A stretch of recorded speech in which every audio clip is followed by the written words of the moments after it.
আসসালামু আলাইকুম। আমন্ত্রণ জানাচ্ছি আজকের ভিডিওটা দেখার জন্য।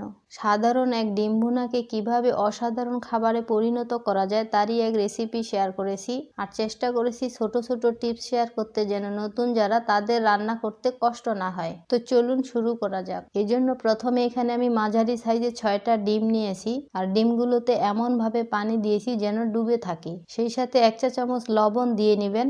আমি লবণ দিতে ভুলে গিয়েছিলাম, তাই পরে দিয়েছি। লবণ দিলে খোসাটা ছাড়িয়ে নিতে খুব সহজ হয়। পানিতে যখন বলক উঠেছে এই পর্যায়ে এসে ডিমগুলোকে খুব আলতোভাবে নেড়ে চেড়ে দিয়েছি। এতে করে কুসুম একদিকে চলে আসার ভয়টা আর থাকে না। ডিমটা সিদ্ধ হতে থাকুক, ততক্ষণে আমি বাকি মশলাটা রেডি করে ফেলি। এখানে আমি মাঝারি সাইজের একটা টমেটো নিয়েছি, যা কেটে আমি মাঝখান থেকে শুধু বিচির অংশটা বাদ দিয়েছি। ওইটা থাকলে দেখা যাবে ডিমটা একটু টক টক লাগবে, খেতে ভালো লাগবে না। এ কারণে আমি বাদ দিয়েছি, আপনারা চাইলে রেখে দিতে পারেন। এখন এই ফালি করা টমেটোর মধ্যে 1/3 কাপ পেঁয়াজ কুচি দিয়েছি, আর এটা আমি খুব ভালোভাবে ব্লেন্ড করে নিব।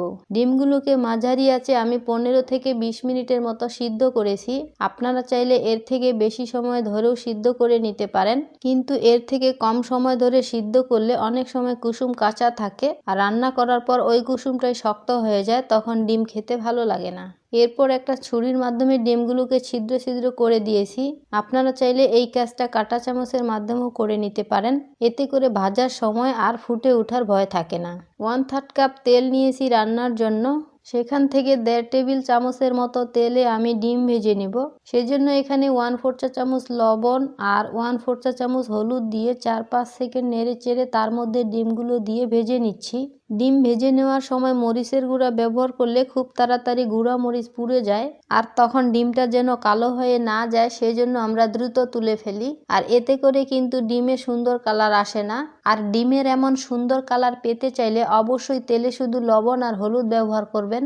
আর আমি এখানে যে কালারটা করে নিয়েছি এর থেকেও লালচে করা যায়, দেখতে আরো ভালো লাগে। তবে খুব বেশি লালচে করতে গেলে অনেক সময় বাইরের আবরণটা শক্ত হয়ে যায়, তখন ডিম খেতে ভালো লাগে না। বাকি যে তেলটা ছিল এটা ডিম ভাজা তেলের মধ্যে দিয়ে দিয়েছি, আর সেই সাথে দিয়েছি ছোট এক টুকরা তেজপাতা। সুন্দর ঘ্রাণ বের হওয়ার পর 1/2 কাপ পেঁয়াজ কুচি দিয়েছি।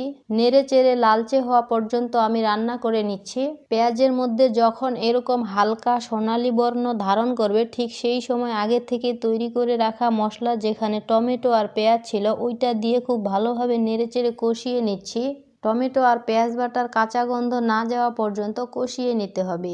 এখন দিয়ে দিচ্ছি 1 চা চামচ মরিচের গুঁড়া, 1/2 চা চামচ হলুদের গুঁড়া, 1/4 চা চামচ জিরার গুঁড়া, 1/4 চা চামচের একটু কম ধনিয়ার গুঁড়া, পরিমাণ মতো লবণ দিয়ে মশলাটাকে খুব ভালোভাবে কষিয়ে নিতে হবে।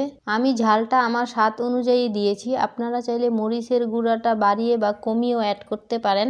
এখানে আমি 2 বার পানি ব্যবহার করেছি। ডিম ভুনা হতে খুব বেশি সময় লাগে না, আর এজন্যই মশলাটা খুব ভালোভাবে কষিয়ে নেওয়া জরুরি। তা না হলে এর থেকে মশলার যে কাঁচা গন্ধ ওইটা আসতে পারে, আর তখন কিন্তু ডিম ভুনা খেতে একটুও স্বাদ লাগবে না। তো ওইটা বুঝে শুনে কম আঁচে সময় নিয়ে ধীরে ধীরে মশলাটা কষিয়ে তেল বেরিয়ে না আসা পর্যন্ত প্রতিবার কষিয়ে নিতে হবে।